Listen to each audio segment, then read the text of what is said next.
Hey y'all. Hello. I am Carolina Eleno, And I'm Joshua Strickland. and you are listening to Deeply Considering. Deeply considering. Yes! And this is our first episode ever. Yup. And so, like I said, my name is Carolina. Mm-hmm. I use she, they pronouns, which means that you could use either of those pronouns whenever, and I'll respond to both. And I am from New York City. I've lived in every borough. And so I love all the boroughs equally, except I haven't lived in Staten Island. That's the one that I I'm Joshua again. A lot of people call me Josh, but like I stepped into an era of being known by as Joshua. So I tell people Joshua. And I'm from Philadelphia. Before I get to that point, I use he, him pronouns. And yeah, I'm from Philly. Moved here a couple years ago. Never looked back. I'm kidding, I visit my family all the time. But yeah, haven't. from Philadelphia. The Eagles are doing well apparently. I don't watch football, Shout out but to the football girls. if they win next week or this, maybe tomorrow actually. I think they have a game tomorrow. They go to the Super Bowl. Yeah. Okay. So That's cool. yeah, I'm from Philly, and yeah, excited to be here. It's a sunny Saturday, and it's Yes. been a beautiful time. Yeah. And so before we get started, we wanted to talk about land acknowledgement, and we wanted to let you know where we're speaking from, and sit in that with you all. So we are in what is called Forest Hills, Queens these days, and we're also on unceded Lenape-Hoking land. Yes. And land acknowledgements always feel a bit complicated for me. They feel at times incomplete.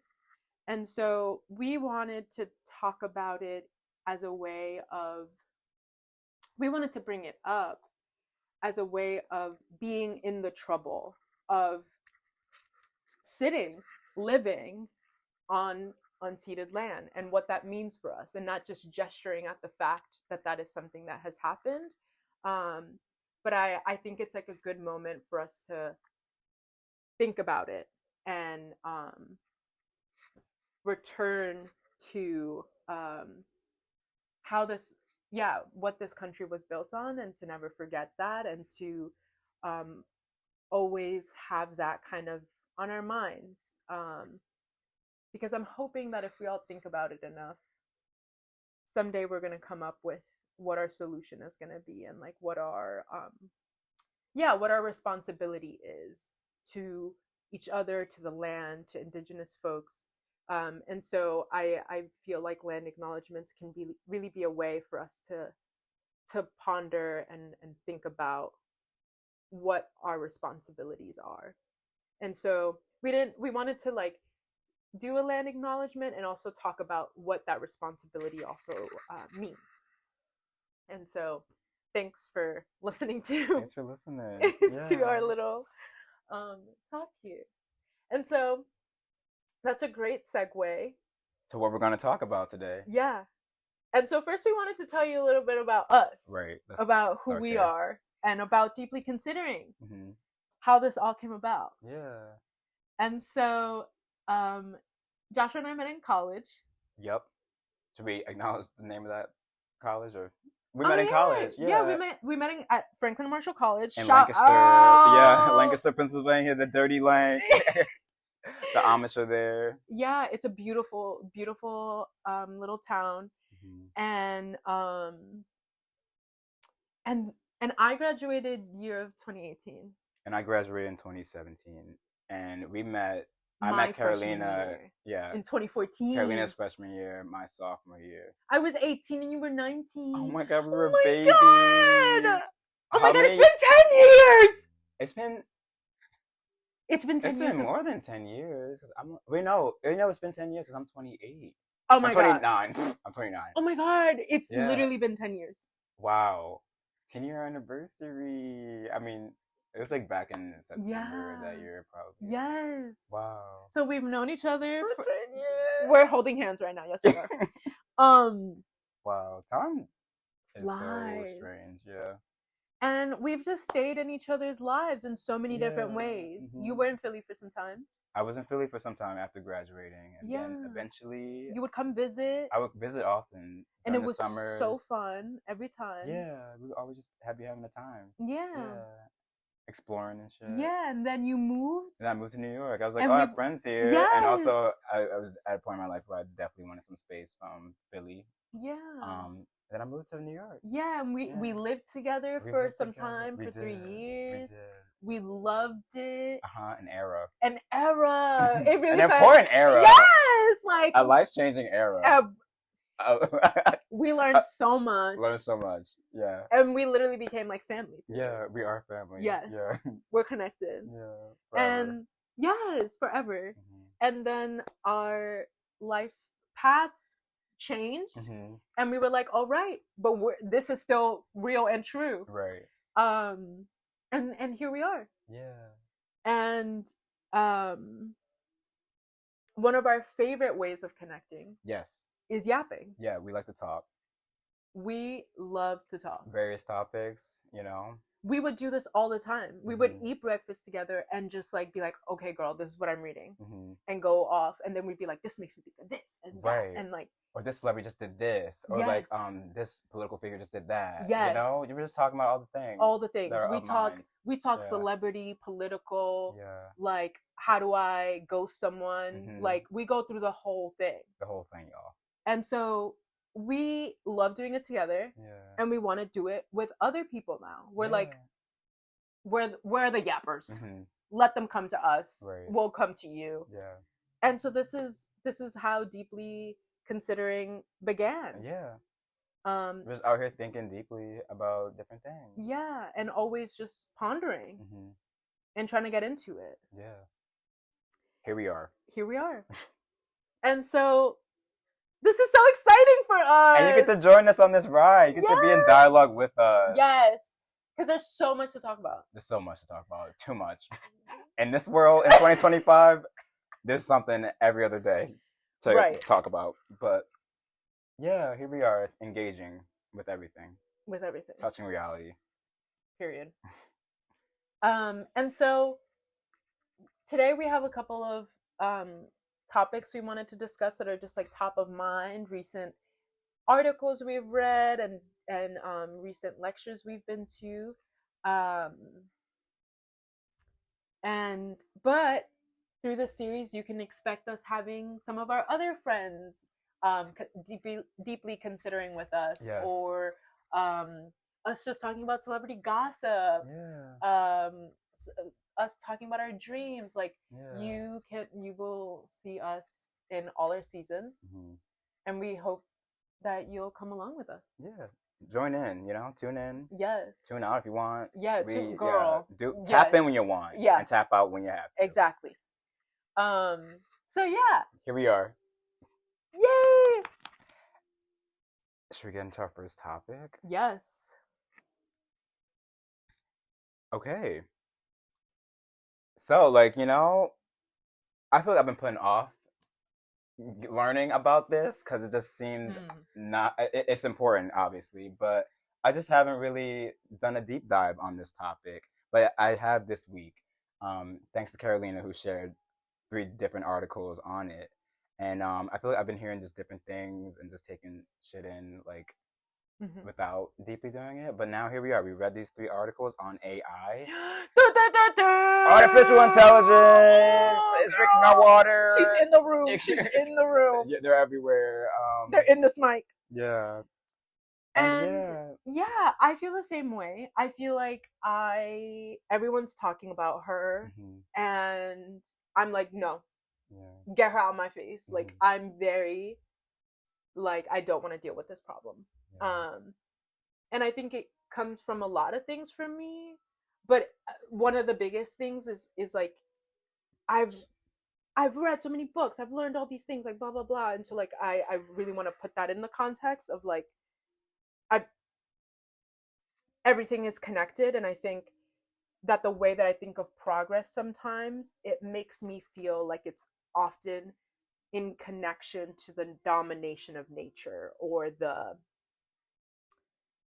stripping of our own humanity in order to like get to progress. I think like progress has uh, a deep history of doing that.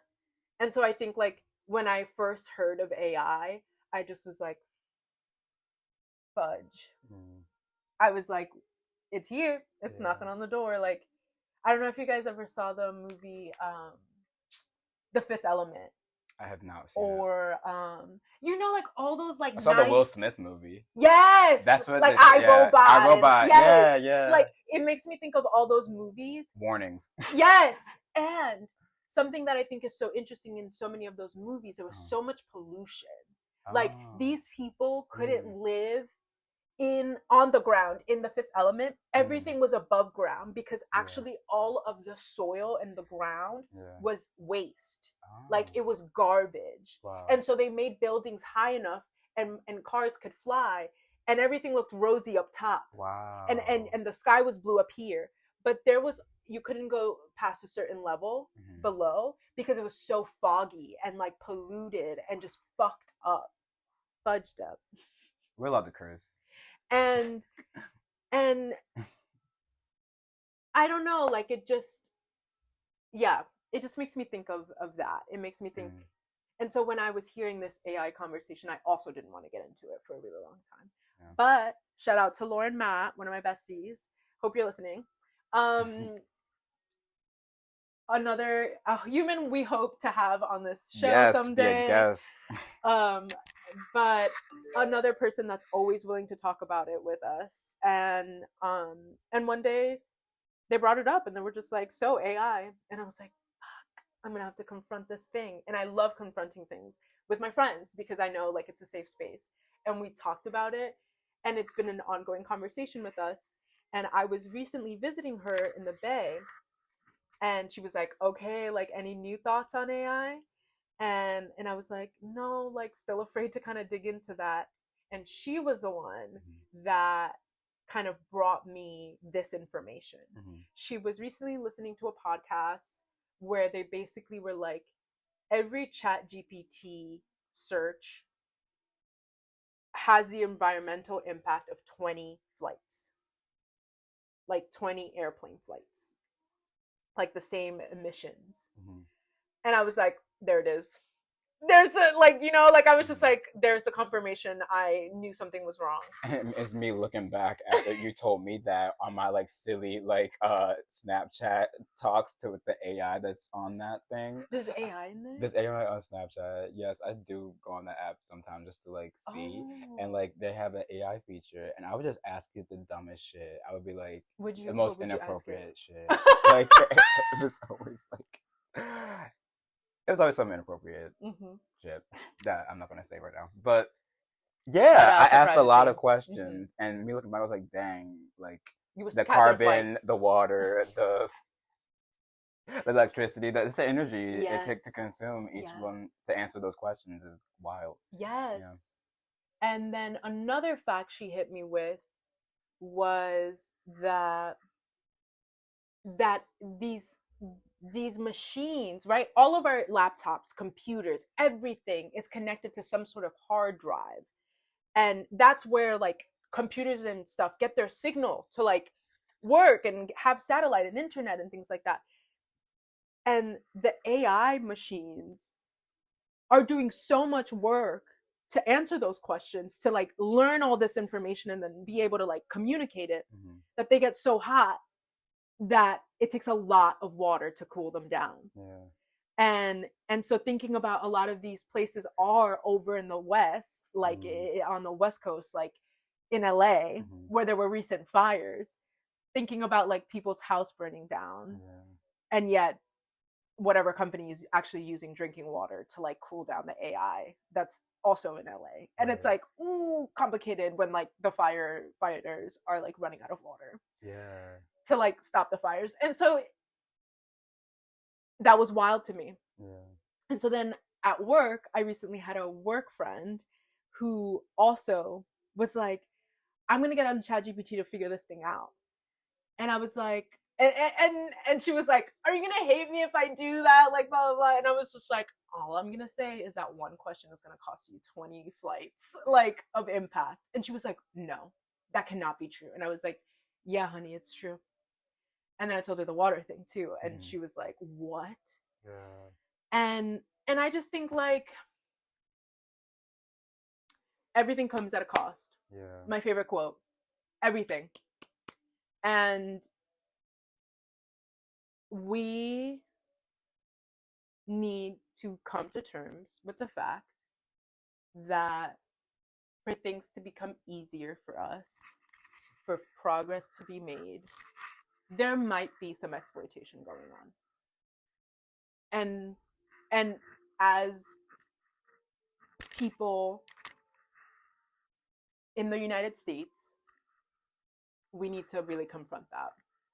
Yes. Because as our girl Tori yesterday in the lecture from the Slow Factory said, it would take 1.8 more Earths to be able to sustain how much energy we use right now, and we only have one Earth, so that's not the plan. There's no plan B. No. And so it's our responsibility, and I try really hard not to be seduced by the idea of progress and modernism. I mean, not modernism. Modernity, that's the word I mean. Yeah. And like, yeah. All things are welcome, yes, always.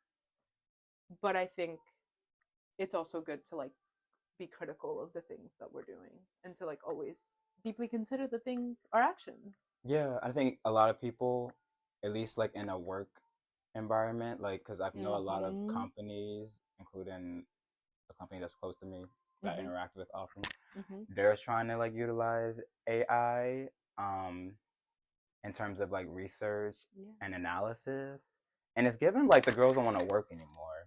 Like they don't want to do the job that mostly humans would be doing in terms of analyzing certain material and like digging in deep to whatever material they're working on, and they want to utilize AI to like work more efficiently, maybe to be more efficient in time. They're like, oh, and I like okay, kind of get it, because like of course, if I was a lawyer who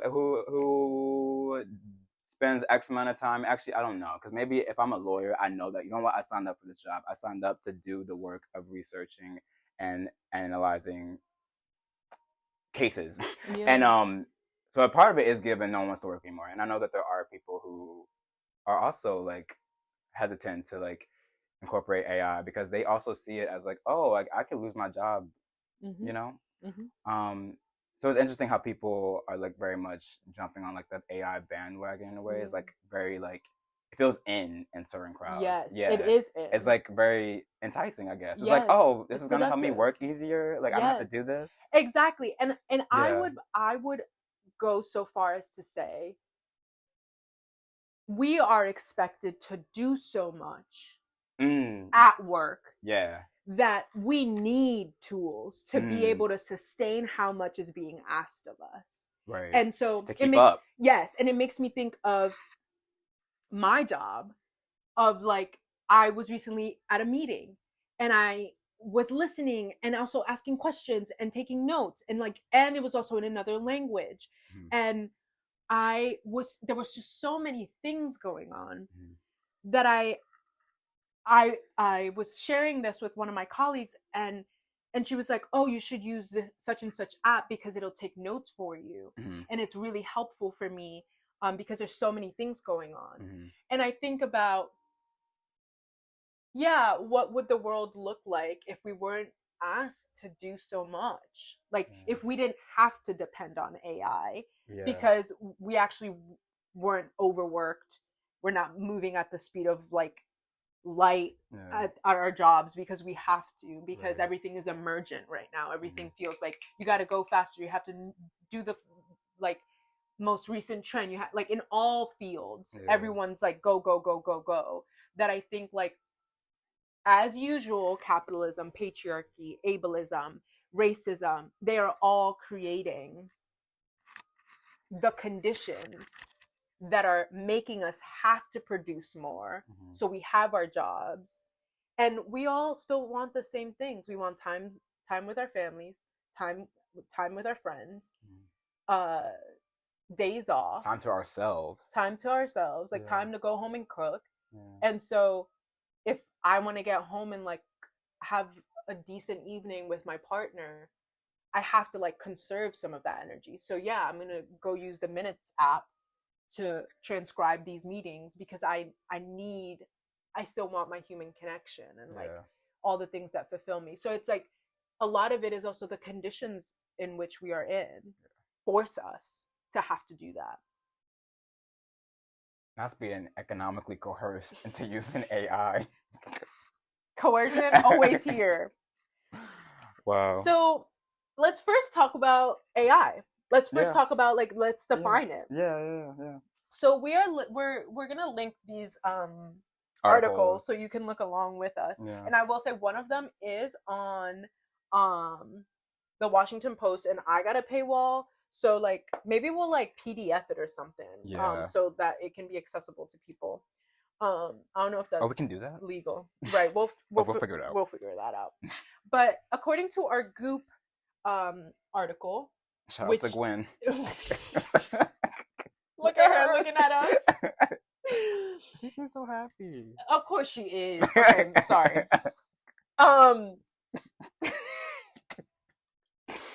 So the title of this article is called "The Environmental Cost of ChatGPT," and it is written by Dennis John, who has a PhD. It came out August 29th of 2024. And I don't know what their pronouns are, but say they. Oh, they use he in the article. Oh, so, beautiful. He defines AI as AI is a very broad term that describes a machine learning model, a model that's taught by being given lots of data, how to generate responses to requests like human questions that it has never seen before. An AI model is created primarily using two phases: the training phase and the interference phase. Inference. Yeah. Hey, reading. Training, as its name suggests, is the process in which a lot of existing data is used to teach the server what type of information you want it to generate and how. You're basically trying to optimize the model. This usually takes about 2 weeks. The inference phase is when the AI model is actively being used for data requests. This phase lasts for the duration of time the AI model is used. Okay.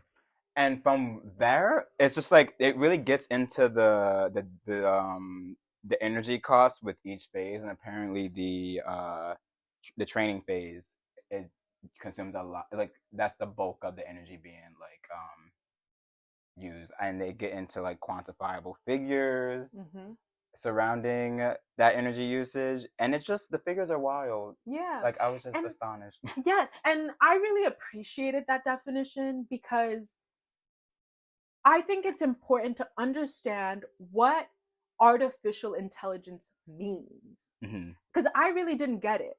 Yeah. But that was such a succinct and useful way of understanding that this thing is learning something, which is our data, which gets us into the data conversation, girl. Yeah. Like, where's this coming from? At Instagram, at X, formerly known as Twitter, at TikTok, like all of like just being on the internet. That's data. Like they are getting data from us all the time. Those cookies, like accept the cookies data. Yeah. So we'll talk about that in another episode. But so these machines are learning all this stuff so that then they know how to answer stuff. Yeah. And I just didn't know that. I had no idea about the training phase. And like they're taking all this information in, let them cook, let it cook. Exactly. Basically, let it cook. Let it Training is they're cook. cooking. They're cooking, and then And it takes a lot of energy to cook, which then makes sense with what you're saying of like that is the most impactful part of it environmentally. Right. It's like they're being born, basically. There's like birthing, like it's like a birthing. Basically, it's related to the womb space. It's connected. It's connecting. It's like it's building a whole baby. Yeah, a whole mind, a whole intelligence. Yes.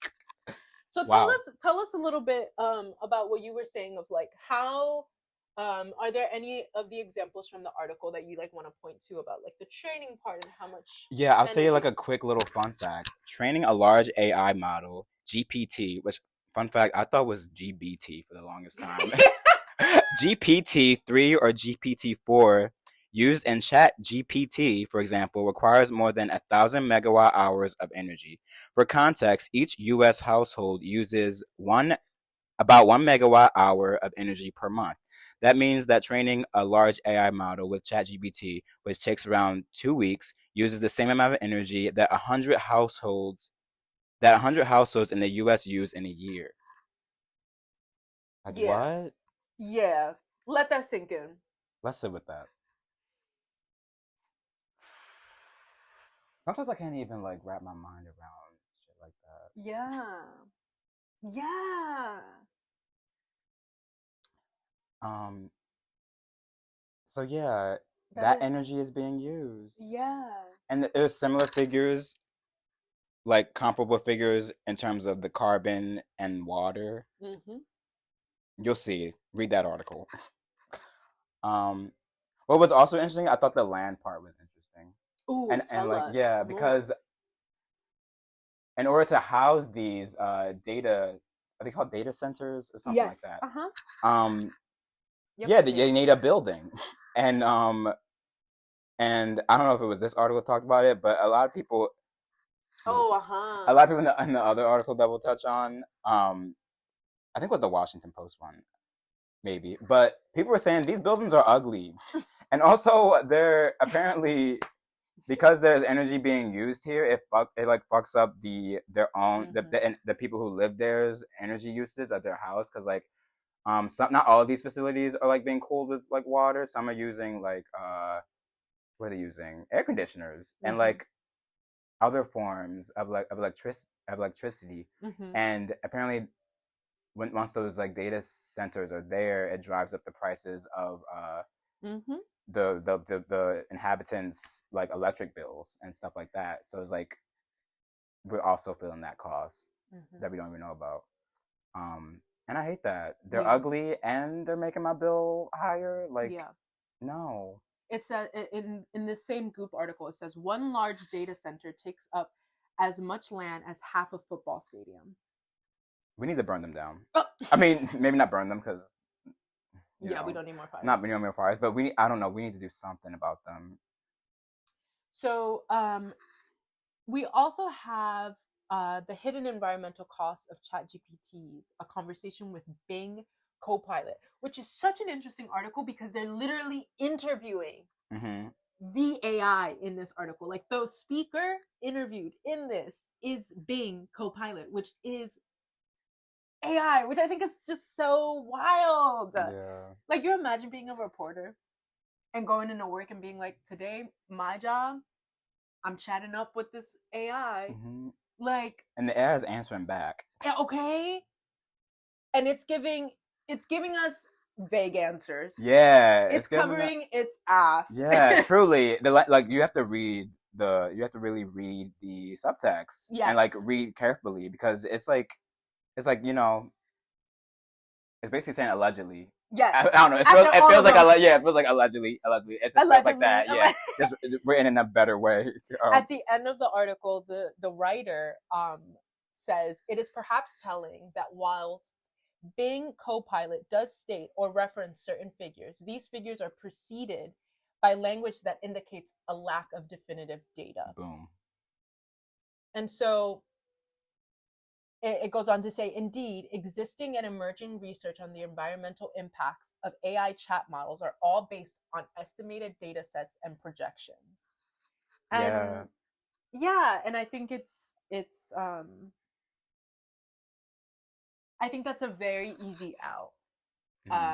as usual for folks in power. It's easy to say, um, but we don't know. We don't have enough data, and continue to perpetuate harm. I think like that is like so, um, and maybe I shouldn't say harm. Maybe this is like violence. I I would say it's violence against like land, and our resources and Mm-hmm. us as people, Mm-hmm. and our spirits. Like let's go there. Um, that I feel often, um, the systems of power keep us um that keep us tired, that keep us, um what are all the things that they keep us that keep us like in this rat race. A common excuse I feel like that is used is like, I don't know. Like we don't know. We don't know how much data, um Google has. We don't know, what the impact of fast fashion is. We don't know what the impact of Ozempic is. We don't know. Like all these things are like, I don't know. I don't know. Mm-hmm. We won't know. And it's, I and then like egregious things continue to happen, and our planet is suffering, and people are suffering, and because we don't feel that, because the rich and famous don't feel that, like Elon Musk and Jeff Bezos, they don't feel the carbon emissions of their private jets, but you feel that in the Dominican Republic, for example, when you're there in the summertime and like you don't have electricity and it's more than 100 degrees out, and like people like have, like, yeah, my aunt who lives in the Dominican Republic is constantly struggling with like the heat that is happening there a Mm-hmm. lot of the time of the year. And people have to go to work, people have like things to do, and it's like Yeah. scorching hot outside. Mm-hmm. And so it's like, yeah, we here in the global north don't feel the impacts of climate change Yeah. that are already here. Like we Mm-hmm. think of climate change as like something out there, something coming in the future. No, it is here. We just don't feel it. Mm-hmm. And we're starting to. Yeah. And I think like it is our responsibility to listen to those warnings. And oftentimes it's folks in the global south who feel the impact of everything we're doing here in the global north, Mm-hmm. because everything comes at a cost. That's real. Which actually is making me think of the lecture from Soul Factory. I feel like that's a good segue. But Yeah, let's do it. Yeah, there's a part in here that of this book. I'm starting The Wretched of the Earth by Frantz Fanon, and I'm yes, only in the forward, but what Carolina was just speaking about reminded me of something from the book. But maybe we'll circle back to that later because I don't think I'm gonna be able to find it right now. But while we're on AI, real quick, I through my work, I there was some guidelines being shared because like where I work at is like considering using AI for certain, yeah, for certain tasks, and I don't know, I just wanted to read through these like the Australian government, the mm. government of South Australia listed some guidelines on like kind of like how to use AI, generative AI, and I just wanted like to read some of the like Ooh, things, yeah, yeah. so interesting. And it was like one of the most widespread and hard to spot problems in the AI context are hallucinations. These are confident responses by AI that are not justified by its training data, where it makes up the answer and reports it as fact. It has been shown that AI not only hallucinates, but also can amplify hallucinations. Hopefully, I read that correctly. Wait. Wow. Yeah. What? Yeah, yeah, confident responses by AI that are not justified by its training data. Yes, they can just lie to you basically. Um, and they're saying Whoa. don't use tools like they listed some don'ts. Use these tools. Okay, so I just want to get into these don'ts. So these are the don'ts. So don't use these tools for any query that is complex or sensitive, or where local context and nuance is critical. Don't ask these tools to answer a question you don't already know the answer, to or cannot validate the answer to. You need the knowledge to decide whether it can be trusted or contains bias. Wow. Don't use these tools to replace your own research, analysis, and content development, or embed them into your work in a way that means it cannot be done without them. So, this is what the government of South Australia, Mm-hmm. Office of the Chief Information Officer, Department of the Treasury and Finance, is like offering as a like a appropriate way to use AI. And like already there's some companies that are probably doing the opposite. They're Yeah. probably doing all the don'ts. They're like, girl, I Unfortunately, don't know anything, but yeah, AI is about to tell me. right. So I just thought this was interesting. It's interesting how AI is just really yeah, becoming ubiquitous in these workspaces, and Mm-hmm. yeah, it's a time. It is a And time. all of these like things, all of these facts seem hidden, like they're not well known. Yeah. I literally didn't know about them until this week. Yeah. So that's also the scary part. And I didn't know Um, about them before 2 weeks ago when I was yeah, talking about it with Lauren. right. Because I'm afraid. All because of my fear. Like all because I was like, nope, I feel like this Yeah, is not good. And then it was all confirmed. It's right. all being confirmed. And what you were talking about earlier, Yeah. what you were talking about that made me think of the book that I'm reading. Uh-huh. Um, you were saying something about, was it about progress and like it was about progress. Okay, so like Carolina was talking about how rich people aren't feeling like the consequences Mm-hmm. of it. I mean, eventually they're gonna feel they can't run away from this for so long. Right. There's only one Earth. Yeah, And we're right, all on it. right, and that made me think of this portion of the book that I'm reading. I'm in the foreword of The Wretched of the Earth, and I'm just gonna read this section because it felt it felt right. Um, and in the context of this book, the forward is talking about decolonization and globalization, and I'm just gonna start reading. To this end, there is an immediate argument to be made that suggests that the economic solutions to inequality and poverty subscribed to by the IMF and the World Bank, for instance, Mm. had the feel of the colonial ruler, according to Joseph Stiglitz, once senior vice president and chief economist of the World Bank. Quote, they help to create a dual economy in which there are pockets of wealth, but a Mm-hmm. dual economy is not a developed economy. Mm. It is the reproduction of dual, unequal economies as, Mm. as effects of globalization that render poorer societies more vulnerable to the culture of conditionality, through which what is purportedly the granting of loans turns, at times, into the preemptor- preemptory enforcement of policy. Okay, that's a long sentence, but let me keep going. Mm-hmm. These dual economies claim to sustain diverse worlds of opportunity consisting of global villages, Silicon Valleys, and oases of outsourcing dotted across the North and the South. Mm. The landscape of opportunity and choice has certainly widened in scope, but the colonial shadow falls across the successes of globalization. Dual economies create divided worlds in which uneven, unequal conditions of development can often mask the ubiquitous underlying factors of persistent poverty and malnutrition, caste and racial injustice, the hidden injuries of class, the exploitation of women's labor, and the victimization of minorities and refugees. For instance, India Shining, the 2004 election slogan of the high tech Hindu nationalist BJP government, failed to mention the darker daily reality of the Mm. 63% of rural households that do not have electricity Mm. and the 10 to 15 hours of blackouts and brownouts that inflict those that do on any given day.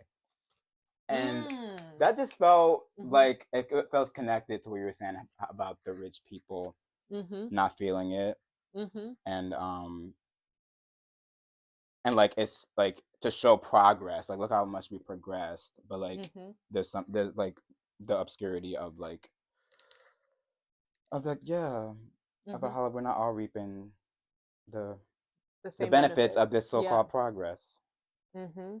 And who is progress um like whose backs is progress like founded upon, you Mm-hmm. know, like who is yeah, like who is bearing the brunt Yes. of what it means to progress. Mhm. Thank you for sharing that. That was incredible. I Yeah. need to read that book. Yeah, I'm so ready. I just feel like it's aligned with, us stepping into this activist space. We stepping in. Yeah, Yeah, we stepping in. we're We're trying. we're doing the work. We're doing the work. Always, Yeah. we've been doing the work. Let's be We've honest. been doing the work. But like, And the yeah, work we're taking another step. persists. Yeah, we're just And taking. this is our new avenue. Yeah. And we want to giggle about it and like find other people that are having these conversations Right. to deeply consider with us. Right. Because that's all we're doing here. Mm-hmm. Oh, that was so good. Thank so you. So you're getting to Slow Factory? We didn't get to Slow Factory yet. And that's actually such a good segue. Yes. So first, like, just deep gratitude, deep gratitude, and shout outs and flowers and love to the Slow Factory. Like, Joshua and I both have different relationships to Slow Factory, and it's like something that's slowly been uniting us as well. I first heard of the Slow Factory through Instagram, and I've been a student of theirs since maybe 2021 is I think when they first started doing Open EDU, which was free courses with incredible speakers every Friday at noon. And I've been hooked ever since, and I've learned so much, so much.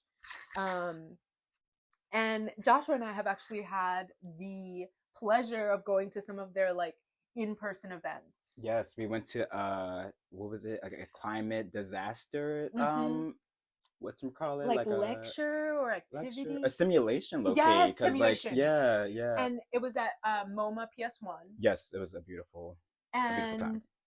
And it was just beautiful. Like there were so many different folks there. Celine was there, and her partner, and like her partner in life, and also her like business partner. Like they are co-founders of Slow Factory, which is so cool.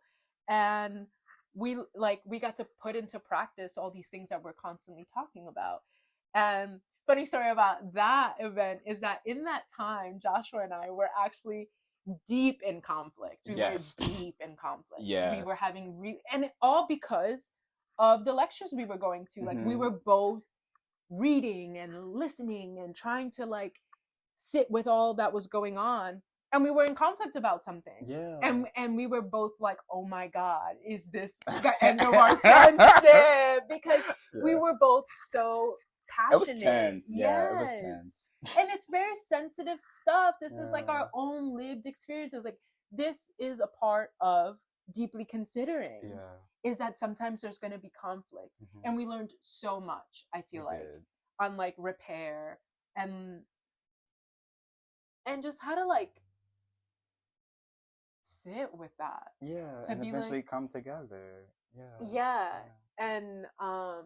And I think it really brought us closer as friends, because I feel like we've experienced conflict like on a friendship level, like of like the dishes or like boundaries being crossed. But we've also had like political conflict too. And I think like we've gained skills for all of those through all the different like conflicts. We've learned how to like just be better friends to each other. Shout out the conflict. It can be the vehicle to deepen your relationships with people. So engage in that conflict if it's worth it, and if you're safe in doing it. Because some shit you just need to walk away from. But yes, engage in conflict. It can be the vehicle. And this is why we're here. This is like literally, I'm sure that conflict has led us in so many ways to being here. Because I'm sure we're going to have discussions on here where we're going to be like, this is what I believe on this. And you guys will get to see us practice that. And hopefully we will also learn from that. And so we've been on a roller coaster ride with Slow Factory, and it's been so fun. It's been beautiful to see them grow as I don't know if the right word is institution, because I don't feel like an institution, but they are an institution. Like they have staff members. Support them. Sign up. Donate. They have like you can donate at any level, and you can have access to all the lectures. I think due to a lot of the activist work they've been doing, they actually lost a big sponsor, which was Mm. Adidas. And once October 7th happened, and like as we all know, like Soul Factory has been like very vocal about what's going on there. Big sponsorships like that Mm-hmm. have stepped away because of their political stance on things, and which is so frustrating and also makes so much sense. So actually, OpenEDU used to be open to everyone, but now it's not. You have to be able to donate because they don't. They have to. Yeah, they don't have Yeah. like huge like backing like some like a place like Adidas, Right. which is a recent discovery I've made, which makes me sad, but it also makes me think like literally donate that $1 and like you can have access to these lectures or 50 cents or whatever. Um, uh, so incredible place. I want to call it a place, like play space. I want to call Soul Factory a place. I don't want to call it like an institution or like Yeah. I like a place. A beautiful place to learn. They always have incredible lectures and materials. Um, and during Tori Chu's lecture, she goes in depth about her intersectional approach to eco anxiety. She goes on to give an overview of what the lecture will be about and says, environmental health illustrates the interconnectedness and impacts of our social, political, geographical, spiritual, and physical environments on what Western logics would call our mental health.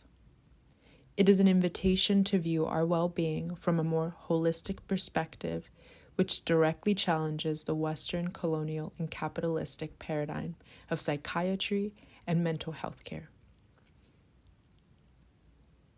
I thought that that overview perfectly or gestured at the way that it feels we have disconnected from nature, and the way that colonialism and capitalism play a role in that, and the way that that is ultimately causing like real mental health problems for us as sentient beings on this planet. And I just really appreciated hearing Tori Chu really dig into this during their presentation.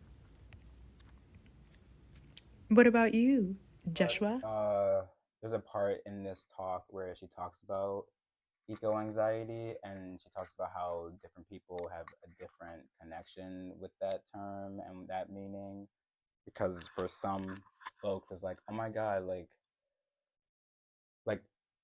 I know so much, and like I know that the world is taking a turn, and kind of it feels like inevitable, but like it hasn't really touched my doorstep, but I know it's on the way, and like I'm just like thinking about my future. I'm thinking about my future in this world that is decaying because of because of the actions of humans.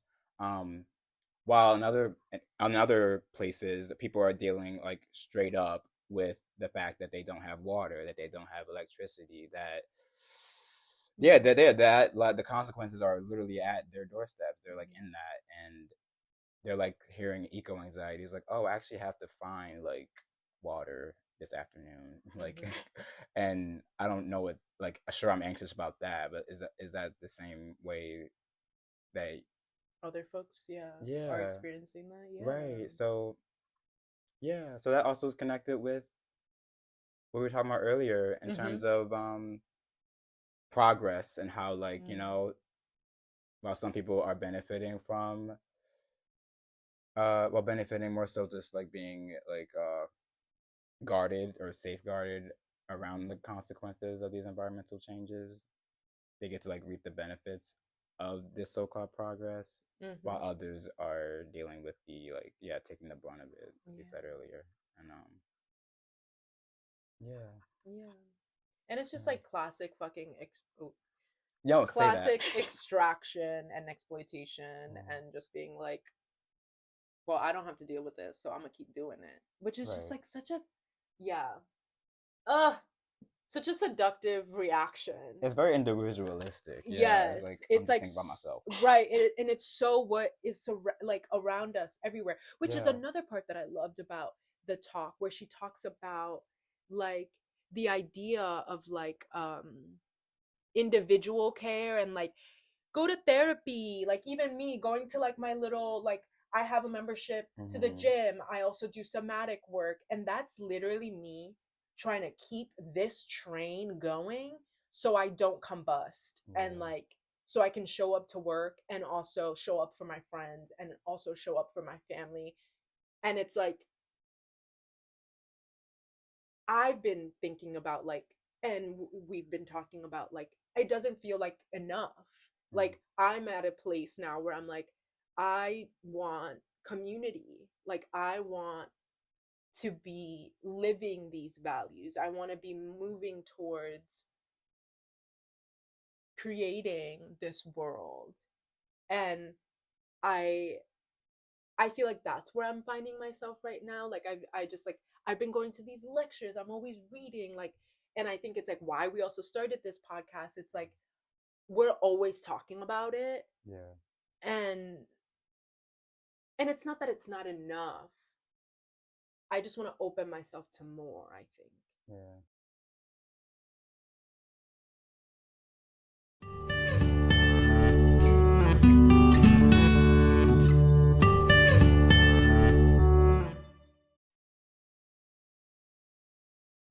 Hi, y'all. So, we reached the conclusion of Deeply Considering. Thank you so much for joining us. It's been a fun ride. Um, yeah. Please expect more episodes from us. And since you made it this far, here's a fun little video we'll leave you with. Enjoy. Till next time. Bye. Love you. Love you. Aside, I don't always have my way, but I forgive my sins, yeah, baby, that's okay. Jealousy you put on me, yeah, any feelings way too deep. Jealousy you put on me, that's why your mind's up right. Jealousy you put on me, yeah, any feelings way too deep. Jealousy you put on me, that's why your mind's up right. Girl, take it easy, take it slow.